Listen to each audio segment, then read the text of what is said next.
Hello friend, कैसे हैं आप सब। देखिए, ये जो है आर्ट ऑफ टीचिंग क्लास चल रहा है और इसमें 5 क्लास हो चुका है। आज 6 क्लास होगा प्रोबेबली, शायद। ठीक है, और इसमें टोटल 1600 क्वेश्चन दिया हुआ है। और 1600 क्वेश्चन, अगर ये पीडीएफ जो है सचिन सर का पीडीएफ है, अगर ये 1600 क्वेश्चन कर लेते हैं तो शायद ही आर्ट ऑफ टीचिंग का आपका क्वेश्चन छूटेगा। मोस्ट प्रोबेबली है इसी में से क्वेश्चन आपको रिपीट करेगा। ठीक है, इसमें जितना पीवाईक्यू क्वेश्चन हो, चाहे 9-10 में पूछा गया हो बिहार स्टेट के द्वारा या 11-12 में, ये सारा क्वेश्चन इसमें दिया गया है। तो इतना कर लीजिएगा तो इससे बाहर क्वेश्चन नहीं जाएगा। अच्छा, चलिए क्लास शुरू करने से पहले मैं कुछ आपको 1-2 बातें बता दे रहा हूँ। ठीक है, कि जैसे कि जॉन एडम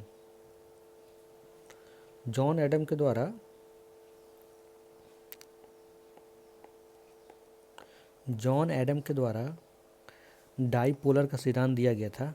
ठीक है, डाईपोलर का सिद्धांत दिया गया था। इसमें कहे थे, इन्होंने कहा था कि डाईपोलर में मतलब दो होता है, तो एक टीचर होंगे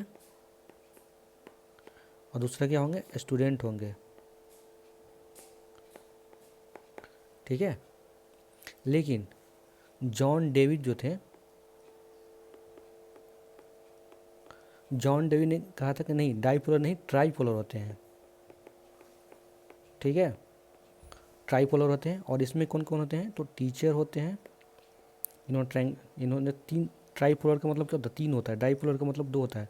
तो डाईपोलर में तो टीचर स्टूडेंट हो गए, ट्राईपोलर में टीचर हो गए, स्टूडेंट हो गए, एक होता है सिलेबस। टीचर और स्टूडेंट अगर क्लास में है तो किसी टॉपिक पे तो बात करेंगे ना, किसी चैप्टर पे बात करेंगे ना। वो जो चैप्टर होता है वो उसी को इन्होंने सिलेबस कहा, उसी को इन्होंने करिकुलम कहा। ठीक है, तो वो सिलेबस के बारे में, यानी ट्राईपोलर का सिद्धांत हो गया। तो आइए हम पहला क्वेश्चन देखते हैं अपना। फर्स्ट क्वेश्चन क्या है, फर्स्ट क्वेश्चन कह रहा है शिक्षा देने का अर्थ है। शिक्षा देने का अर्थ है, तो ऑप्शन ए हिंदी में निर्देश देना, ऑप्शन बी निर्माण करना, ऑप्शन सी बनाना, या ऑप्शन डी तैयार करना। उसी को इंग्लिश में हम लोग क्या कहते हैं, to give the education means to instruct, to construct, to make, और option D to prepare.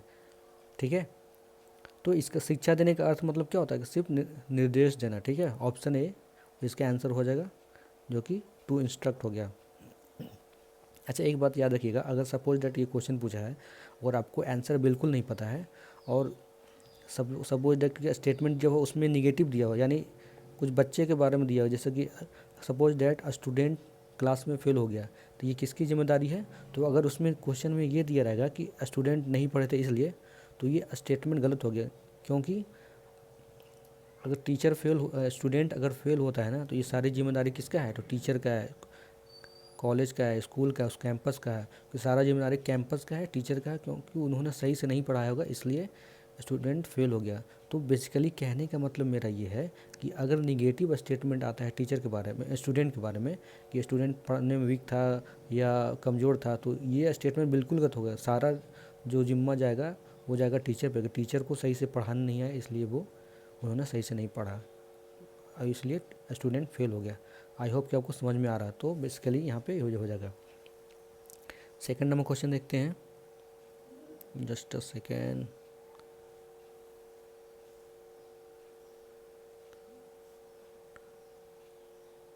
Second number question देखिए, इनमें से एक शिक्षण प्रविधि है, ये किसके द्वारा कहा गया था। One of the following is a teaching method. तो option A kindergarten, option B Montessori, option C सचित्रन, ऑप्शन डी तत्परता।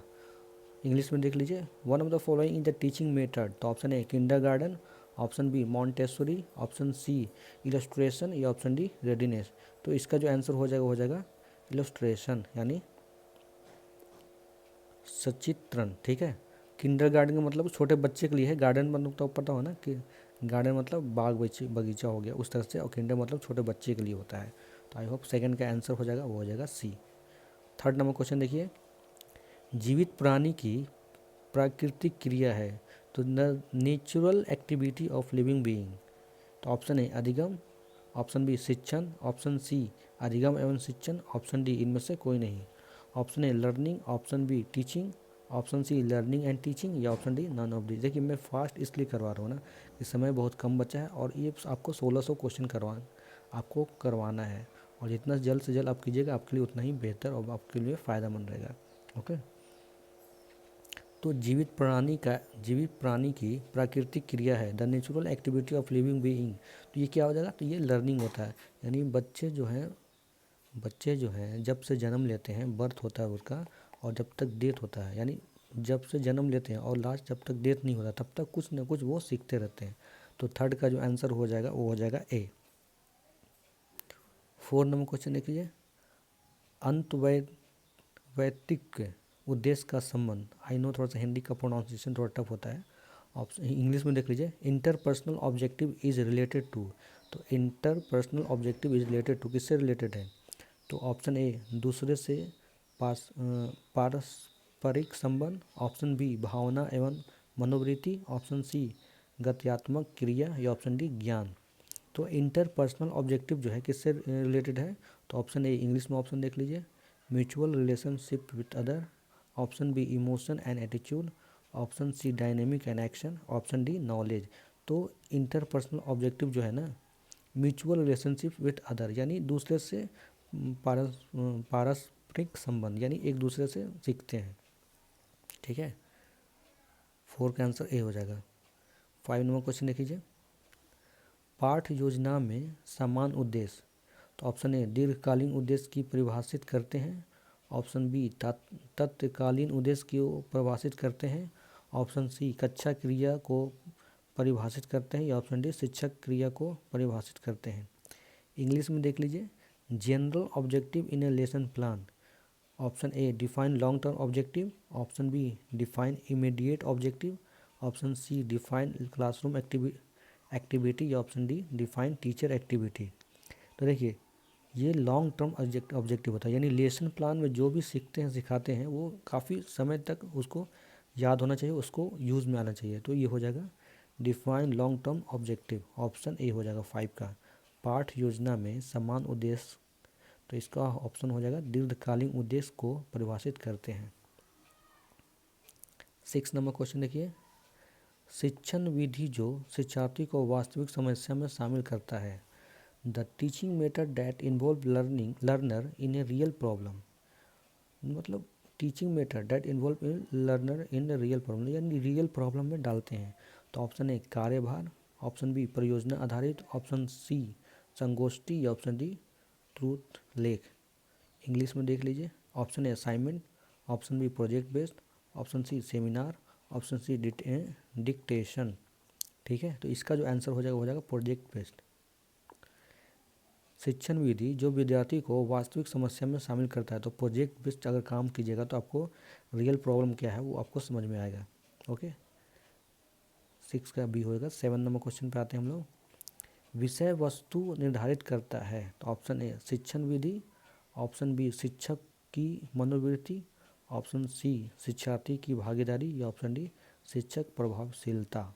और इंग्लिश में देख लीजिए, subject matter determines teaching method, option B teacher attitude, option C student participation, या option D teachers effectiveness. तो इसका जो आंसर हो जाएगा teaching method. Subject matter determine क्या होता है, टीचिंग मेथड। अगर उस टीचर को नॉलेज, अगर उस सब्जेक्ट के बारे में नॉलेज अच्छा है तो वो बेटर वे में उसको एक्सप्लेन कर सकता है, उसको अच्छे तरीके से एक्सप्लेन कर सकता है।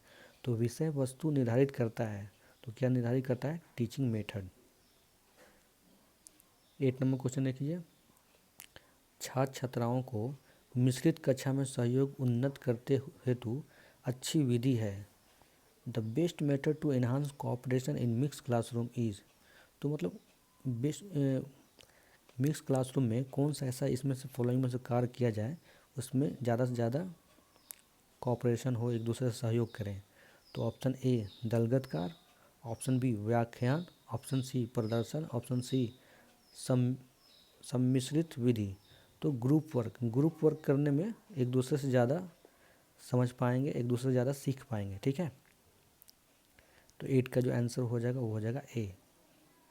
9 नंबर क्वेश्चन देखिए, शिकागो विश्वविद्यालय ने विकसित किया। तो option A ADDIA model, option B 5E model, option C 6E model, option D 7E model. Developed by University of Chicago, University of Chicago के द्वारा कौन सा मॉडल डेवलप किया गया है? तो option ADDIE model, Hindi option दोनों सेम ही है। 5E model, option C 6E model, या ऑप्शन D 7E मॉडल। तो इसका जो आंसर हो जाएगा ADDIE model. Okay, ADDIE model. ठीक है, नेक्स्ट क्वेश्चन देखिए। नेक्स्ट क्वेश्चन कह रहा है 10 number question, just a second.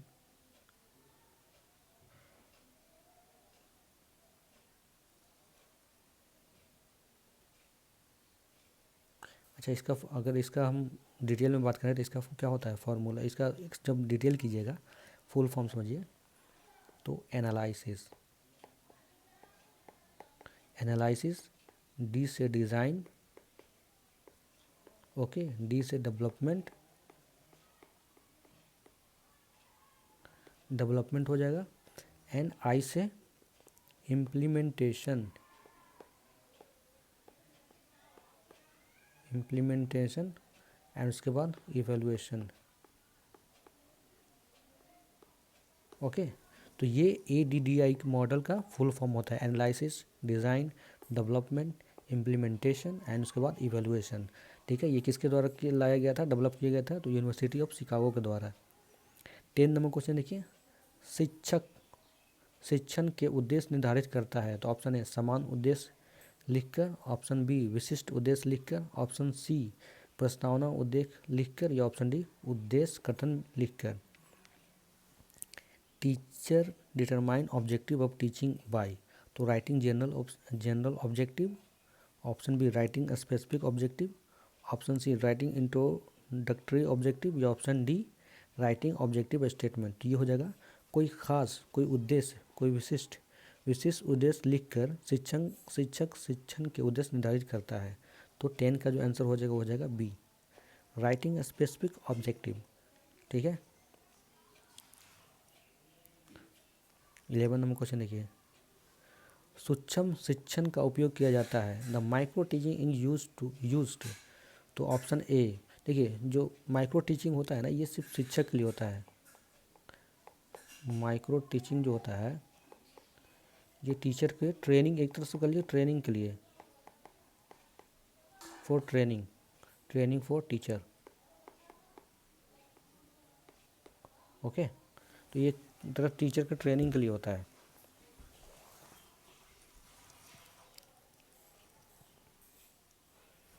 तो ऑप्शन ए माध्यमिक कक्षाओं में, ऑप्शन बी प्राथमिक कक्षाओं में, ऑप्शन सी शिक्षक प्रशिक्षण संस्थाओं में, या ऑप्शन डी उपयुक्त में से कोई नहीं। ऑप्शन इंग्लिश में देख लीजिए, ए कह रहा है in secondary class, option B in primary class, option C in teacher training institution, या option D none of this. तो ये हो जाएगा टीचर ट्रेनिंग इंस्टीट्यूशन। ठीक है, जहाँ भी माइक्रो टीचिंग आ जाए वहाँ पे समझिएगा कि टीचर से रिलेटेड, टीचर को ट्रेनिंग देने से रिलेटेड कुछ टॉपिक है।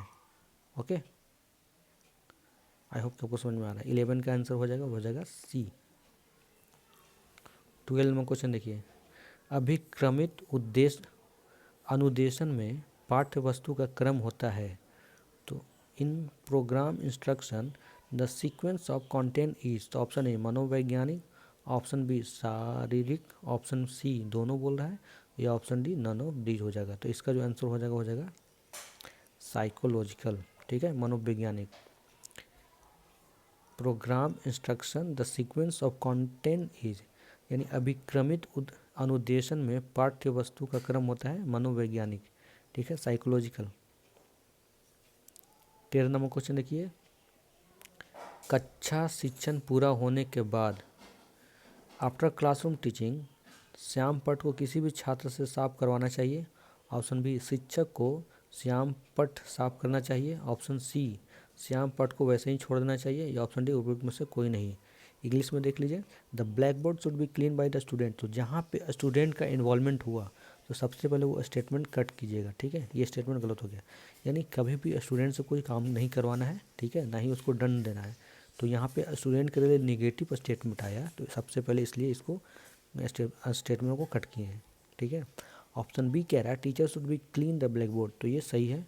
ऑप्शन सी कह रहा है blackboard should be left as it is, तो नहीं, ब्लैक बोर्ड को साफ़ करना है, उसको रब करना जो भी आपने लिखा है, तो टीचर के द्वारा रब करना पड़ेगा, टीचर के द्वारा उसको साफ़ करना पड़ेगा, ना कि स्टूडेंट को इन्वॉल्वमेंट होगा। स्टूडेंट का इन्वॉल्वमेंट कभी नहीं होगा। और अगर स्टूडेंट फेल भी होता है ना, तो ये भी टीचर गलती किसका है, तो टीचर का ही गलती है। ठीक है, तो अगर स्टूडेंट को मतलब ये स्टूडेंट सेंटर बताए, आर्ट ऑफ टीचिंग का मतलब स्टूडेंट को बेहतरीन, स्टूडेंट को अच्छा बताना है। अगर स्टूडेंट फेल होता है तो किसका गलती है, टीचर की गलती है, कॉलेज का गलती है, कैंपस की गलती है। ओके, मैं एक आपको एक एज ए हिंट दे रहा हूँ कि इस तरह का स्टेटमेंट पूछेगा ना, तो बच्चे का कभी गलती नहीं होगा। ठीक है, हमेशा टीचर का ही गलती होगा, चाहे वो फेल क्यों ना हो जाए। तो 13 का आंसर हो जाएगा बी। 14 नंबर क्वेश्चन देखिए, कक्षा के अंदर बालकों के अधिगम पर सर्वाधिक प्रभाव दृष्टिगोचर होता है। The greatest influence on learning inside a classroom is. तो ऑप्शन ए कक्षा का अनुशासन, ऑप्शन बी कक्षा का मनोवैज्ञानिक वातावरण, ऑप्शन सी कक्षा का सामाजिक वातावरण, या ऑप्शन डी उपरोक्त में से कोई नहीं।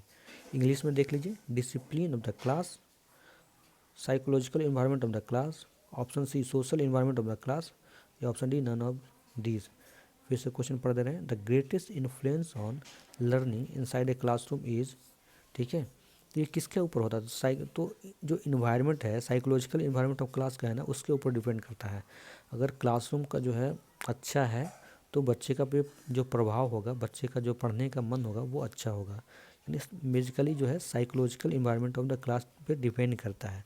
तो कक्षा का जो मनोवैज्ञानिक वातावरण है उसके ऊपर बालक का अधिगम पर सर्वाधिक प्रभाव दृष्टिगोचर होता है। तो 14 का आंसर हो जाएगा B.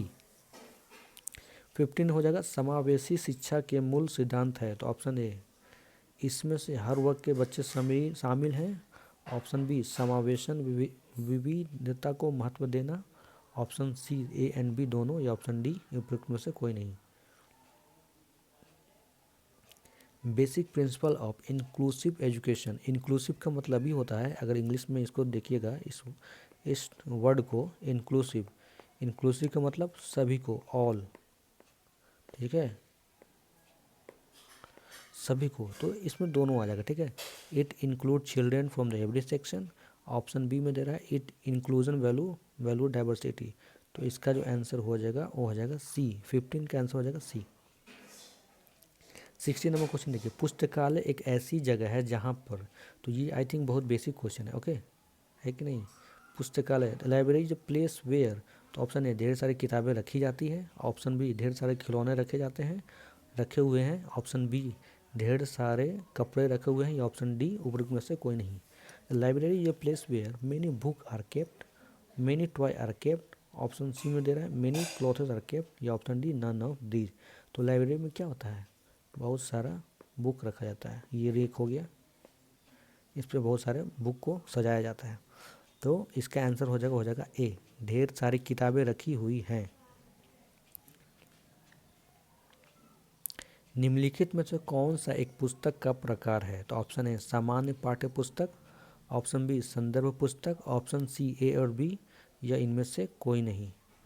Which of the following is the type of book. Option A, general text book. Option B, reference text book. Option C, both A and B, या option D none of these. तो इसका हो जाएगा, दोनों हो जाएगा। ठीक है, जनरल टेक्स्ट बुक भी और रेफरेंस टेक्स्ट बुक भी। तो 17 का आंसर हो जाएगा सी। 18 नंबर क्वेश्चन देखिए, निम्नलिखित में से कौन सा गुण शिक्षकों का नहीं है। विच of the following not a quality of teacher. तो ऑप्शन ए, सहानुभूति, तो बिल्कुल होता है। ऑप्शन बी, संचार होता है। ऑप्शन सी, रचनात्मक होता है, या ऑप्शन डी, ईर्ष्या। ठीक है, तो ये नहीं होता है। इंग्लिश में देख लीजिए, empathy. Option B, communication. Option C, creativity, या ऑप्शन डी, जेलसली। ओके, यानी जलन, ईर्ष्या, वो पढ़ रहा है, वो तेज़ है तो उसकी वजह से मैं क्यों तेज़ नहीं हूँ, इस टाइप का। तो इसमें जलन नहीं होना चाहिए, और डेमोक्रेटिक होना चाहिए, डेमोक्रेसी को फॉलो करना है। यानी सभी बच्चे को एक समान देखना चाहिए, सभी बच्चों को इक्वल अपॉर्चुनिटी देना चाहिए। ठीक है, पढ़ने के लिए सभी को एक समान देखना है, किसी से भेदभाव नहीं करना है। तो इसलिए बोला डेमोक्रेटिक होना चाहिए। तो 18 का क्वेश्चन पूछा, नॉट ए क्वालिटी, तो इसमें से कौन सा क्वालिटी नहीं है। तो जेलियसली नहीं होना चाहिए, यानी ईर्ष्या नहीं करना चाहिए। ओके, 90 नंबर क्वेश्चन देख लीजिए। एक शिक्षक के निम्नलिखित में से कौन से व्यक्ति गुण शिक्षक को प्रभावित करते हैं? विच of the following person quality of a teacher affect teaching? तो ऑप्शन ए संवेदनशीलता, ऑप्शन बी प्रबंधन क्षमता, ऑप्शन सी सामाजिक कौशल, या ऑप्शन डी इनमें से कोई नहीं। इंग्लिश में देख लीजिए। Option A sensitivity, option B managerial ability, option C social skill, या option D none of these. तो जो सेंसिटिविटी जो होता है, संवेदनशीलता हो गया, वो ज़्यादा personal quality of the teacher होता है। ओके, 20 नंबर क्वेश्चन देख लीजिए। उच्च शिक्षा में शिक्षक की भूमिका होती है छात्रों में स्व अध्ययन को बढ़ावा देना, ऑप्शन बी छात्रों को जानकारी प्रदान करना, ऑप्शन सी छात्रों की समस्या को हल करने में उनकी मदद करना, या ऑप्शन डी इनमें से कोई नहीं। इंग्लिश में देख लीजिए। In higher education the role of teacher is, देखिए जो भी टीचर होगा ना, वो बच्चे को अगर सेल्फ मोटिवेट कर रहा है पढ़ने के लिए, कि बच्चे खुद से अगर घर पे आकर पढ़ रहा है, तो सबसे पहले ये होना चाहिए कि बच्चों को इतना मोटिवेट कर दें कि वो घर पे आकर खुद से पढ़े, या घर पे या कहीं भी हो वो खुद से पढ़े। तो यही इसमें दिया गया है। तो इंग्लिश में देख लीजिए। In higher education the role of teacher is to promote self study among the student, option B to provide information to student, provide option C में दे रहा है to help student solve their problem, या option D none of these. तो इसका answer हो जाएगा ए, यानी बच्चे को खुद से उतना मोटिवेट कर दे कि वो खुद से पढ़ने लगे। तो आर्ट ऑफ टीचिंग में क्या होता है? आर्ट ऑफ टीचिंग में तो बेसिकली यही तो है। आर्ट ऑफ टीचिंग में बेसिकली यही तो है कि बच्चे को इतना मोटिवेट कर दो कि वो बच्चे खुद से पढ़े, और बच्चे को कैसे और ज़्यादा उसको सिखाने के लिए, लर्निंग प्रोसेस मतलब बताने के लिए डिफरेंट जो भी है, कैसे उसको तेज़ बनाया जाए, कैसे उसको आईक्यू लेवल बढ़ाया जाए, कैसे उसको इंटेलिजेंट बनाया जाए। तो आर्ट ऑफ टीचिंग में यही पढ़ाया जाता है। 21 नंबर क्वेश्चन देख लीजिए। मूल्यांकन है, इवेल्युएशन इज। तो ऑप्शन ए सतत प्रक्रिया, ऑप्शन बी आवधिक प्रक्रिया, ऑप्शन सी अर्धवार्षिक प्रक्रिया, या ऑप्शन डी वार्षिक प्रक्रिया। इंग्लिश में देख लीजिए। A continuous process, option B a periodic process. Evaluation is a continuous process, option B a periodic process, option C half yearly process, या ऑप्शन डी एनुअल प्रोसेस। तो इवेल्युएशन जो है ना कंटिन्यूअस प्रोसेस है, यानी सतत प्रक्रिया है। 22 नंबर क्वेश्चन देख लीजिए। आंकने की व्यापक प्रक्रिया है। A broader process of judging is. तो ऑप्शन ए आकलन, ऑप्शन बी मापन, ऑप्शन सी मूल्यांकन, या ऑप्शन डी परीक्षा। Option A assessment, option B measurement, option C evaluation, या ऑप्शन डी एग्जामिनेशन। तो प्रोसेस ऑफ जजिंग इज, तो किसके द्वारा? तो मूल्यांकन के द्वारा। आंकना मूल्यांकन के द्वारा है, मूल्यांकन करेगा तभी तो उसको आंकेगा, यानी कितना उसको नंबर आएगा। ठीक है, तो 22 का जो आंसर हो जाएगा वो हो जाएगा सी। संकलनात्मक मूल्यांकन किस प्रकार का परीक्षण है? तो ऑप्शन ए शिक्षण निर्मित परीक्षण, ऑप्शन बी बाहरी परीक्षण, ऑप्शन सी आंतरिक परीक्षण, या ऑप्शन डी उपरोक्त में से सभी। तो summative evaluation is what type of test? Option A teacher made test, option B external test, option B internal test, या option D all of the above. Okay, तो इसका जो आंसर हो जाएगा वो हो जाएगा संकलनात्मक मूल्यांकन किस प्रकार का है, तो ये सभी हो जाएंगे, उपयुक्त में से सभी। तो इसका हो जाएगा डी समेटिव। ओके,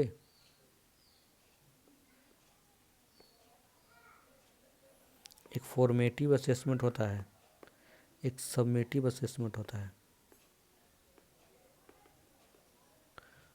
तो जो आपका यूनिट टेस्ट, देखिए एक होता है कि हर 1 मंथ पे टेस्ट होता है, तो वो किस में आ जाएगा? तो फॉर्मेटिव में आ जाएगा। ठीक है, यहाँ पे एक और एम हो जाएगा, फॉर्मेटिव हो जाएगा। और जो एनुअल एग्ज़ाम होता है वो किस में आ जाएगा? तो ये समेटिव में आ जाएगा। ये लास्ट में होता है, और ये स्टार्ट में भी हो सकता है, स्टार्टिंग में भी हो सकता है, मिडिल में भी हो सकता है। ठीक है, तो ये फॉर्मेटिव में आएगा। और समेटिव में क्या आएगा? तो एनुअल एग्ज़ाम जो होता है ना, वो एनुअल एग्ज़ाम लास्ट में होता है या एंड में होता है, उसको समेटिव बोलते हैं। लेकिन फॉर्मेटिव जैसे यूनिट टेस्ट होता है, जनरली 1 मंथ पे होता है, उसको यूनिट टेस्ट बोलते हैं। तो उसको ये हो जाएगा ठीक है, फॉर्मेटिव में आ जाएगा। तो आई होप ये दोनों का डिफरेंस क्वेश्चन पूछा हुआ है ऑलरेडी, इसलिए मैं आपको बता दे रहा हूँ। 24 नंबर क्वेश्चन देखिए, पाठ्यचर्या का सिद्धांत किस पर आधारित नहीं है? यहाँ पे नोट है, ओके, भूलिएगा नहीं। Curriculum principle is not based on, तो ऑप्शन ए बच्चा, ऑप्शन बी गतिविधि, ऑप्शन सी सामुदायिक जीवन, या ऑप्शन डी पारिवारिक जीवन। तो ऑप्शन ए इंग्लिश में देख लीजिए, curriculum principle is not based on child, option B activity, option C community life, या ऑप्शन डी फैमिली लाइफ। तो ये फैमिली लाइफ पे बेस्ड नहीं है, बच्चा पे बेस्ड है, गतिविधि पे बेस्ड है, सामुदायिक जीवन पे बेस्ड है, ओके। तो 24 का आंसर हो जाएगा डी। 25 नंबर क्वेश्चन देख लीजिए, निम्नलिखित में से कौन पाठ्यचर्या का तत्व नहीं है? विच of the following is not an element of curriculum? तो ऑप्शन ए उद्देश्य, ऑप्शन बी विषय वस्तु, ऑप्शन सी शिक्षक, या ऑप्शन डी मूल्यांकन। तो करिकुलम का जो हो जाएगा वो हो जाएगा टीचर नहीं होगा, टीचर को नहीं होगा, ठीक है। यहाँ पे नोट दिया है तो क्वेश्चन को थोड़ा आप ध्यान से पढ़िएगा, क्योंकि बेसिकली क्वेश्चन पढ़ते वक्त हम लोग नोट को भूल जाते हैं या इग्नोर कर देते हैं, ठीक है। इतना एग्ज़ाम टाइम में प्रेशर रहता है, इसलिए तो मैं बोल रहा हूँ क्वेश्चन को ध्यान से पढ़ेगा। तो इसका जो आंसर हो जाएगा वो हो जाएगा teacher. Which of following is not an element of curriculum, तो इसका आंसर हो जाएगा टीचर। 26 नंबर क्वेश्चन देखिए, विद्यालय में लघु संस्कृति है, तो micro culture in school is, तो ऑप्शन ए परिवार, ऑप्शन बी घर, ऑप्शन सी वर्ग कक्षा, या ऑप्शन डी पाठ्यक्रम। तो बेसिकली क्लासरूम ही होगा, तो option A family, option B home, option C classroom, या ऑप्शन डी करिकुलम। तो ये हो जाएगा classroom. Micro culture in school क्या होगा? क्लासरूम। क्लासरूम में कल्चर कैसे हो जाएगा? इसमें different colour, different religion, different IQ के स्टूडेंट बैठे होते हैं, सबका अलग अलग माहौल होता है, ठीक है। तो ये हो जाएगा माइक्रो कल्चर। 27 नंबर क्वेश्चन देखिए, परामर्श का मूलभूत सिद्धांत है, तो ऑप्शन ए स्वायत्तता, ऑप्शन बी न्याय, ऑप्शन सी निष्ठा, या ऑप्शन डी उपरोक्त सभी। The basic principle of counselling is, तो autonomy, option B justice, option C fidelity, या option D all of these. तो इसका जो हो जाएगा सभी, ठीक है। The basic principle of counselling is, तो परामर्श का मूलभूत सिद्धांत है, तो उपरोक्त में से सभी। 28 नंबर क्वेश्चन देखिए, वर्तमान में सीखने का प्रभावी तरीका है, तो ऑप्शन ए स्व अधिगम, ऑप्शन बी आमने सामने का अधिगम, ऑप्शन सी मिश्रित प्रणाली अधिगम, या ऑप्शन डी उपरोक्त में से सभी। Effective way of learning today is, तो self learning, option B face to face learning, option B blended learning, या ऑप्शन सी ब्लेंडेड, या option D all of the above. तो इसमें जो आंसर हो जाएगा वो हो जाएगा ब्लेंडेड लर्निंग, यानी मिश्रित प्रणाली अधिगम, ठीक है। वर्तमान में सीखने का प्रभावी तरीका कौन सा है? तो मिश्रित है, okay, blended learning. 29 number question देखिए, सीखने का सबसे अच्छा तरीका है, तो ऑप्शन ए देखना, ऑप्शन बी लिखना, ऑप्शन सी करना, या ऑप्शन डी पढ़ना। तो लर्निंग जो है, learning is the best way by doing, okay, यानी जो हम लोग जो है करके ज़्यादा सीखते हैं, ना कि देख कर या उसको पढ़ के, ठीक है। प्रैक्टिकल करने पे ज़्यादा समझ में आता है कि हाँ ये गलती हुआ, यहाँ पे ये हो गया गलत, ठीक है। इसका कलर रेड आया था, इसका कलर ब्लू आया था, तो ज़्यादा ऑब्जर्वेशन उसको प्रैक्टिकल करेंगे तो ज़्यादा समझ में आएगा। तो ये हो जाएगा करना। सीखने का सबसे अच्छा तरीका क्या है? तो बाय डूइंग, ओके। 29 का सी, और 30 का आई थिंक आज लास्ट ही क्वेश्चन होगा, ओके, हाँ ठीक है, लास्ट क्वेश्चन है। 30 नंबर क्वेश्चन देखिए दोस्तों, अभी तक वीडियो मैंने आपको लाइक सब्सक्राइब शेयर करने के लिए नहीं बोला। अगर अब आपको वीडियो अच्छा लगता हो तो लाइक सब्सक्राइब शेयर कर दीजिएगा। अगर आपका कोई सजेशन हो तो भी बता दीजिएगा। और टोटल 1600 क्वेश्चन मैं करवाने वाला हूँ। ये क्वेश्चन करने दीजिए, उसके बाद मैं आपको बताता हूँ और भी जो डिटेल है। 30 नंबर क्वेश्चन कह रहा है त्रिआयामी शिक्षक सामग्री है, तो ऑप्शन ए श्यामपट, option B model, option C chart, या ऑप्शन डी उपरोक्त सभी। ये 3 dimensional teaching aid is black board, model, option C chart, या option D all of the above. तो इसका जो आंसर हो जाएगा वो हो जाएगा चार्ट हो जाएगा, ठीक है। यहाँ पर शायद इसका आंसर नहीं दिया ना, ठीक है ना। तो इसका जो आंसर हो जाएगा 3 डायमेंशनल बोर्ड ये जो है हो जाएगा चार्ट, ओके। इसका आंसर हो जाएगा चार्ट हो जाएगा।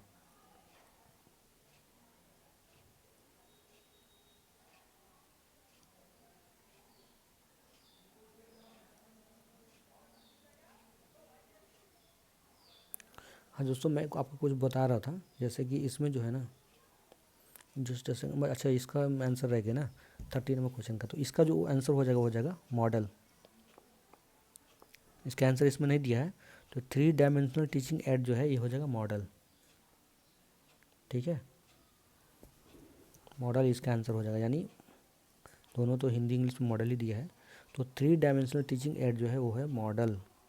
देखिए इसमें टोटल 1600 क्वेश्चन है, जिसमें से 5-6 आई थिंक 6 क्लास हो गया है। बाकी वो रिमेनिंग क्वेश्चन हम लोग करेंगे जितना जल्द से जल्द, क्योंकि 15 नवंबर तक ही लास्ट इसका एग्ज़ाम है। और ऐसे भी अगर पहले का कीजिएगा भी ना, पुराना क्वेश्चन कर भी लीजिएगा, तो ये आपको सीटेड में भी काम देगा, पीवाईक्यू क्वेश्चन अगर कीजिएगा तो।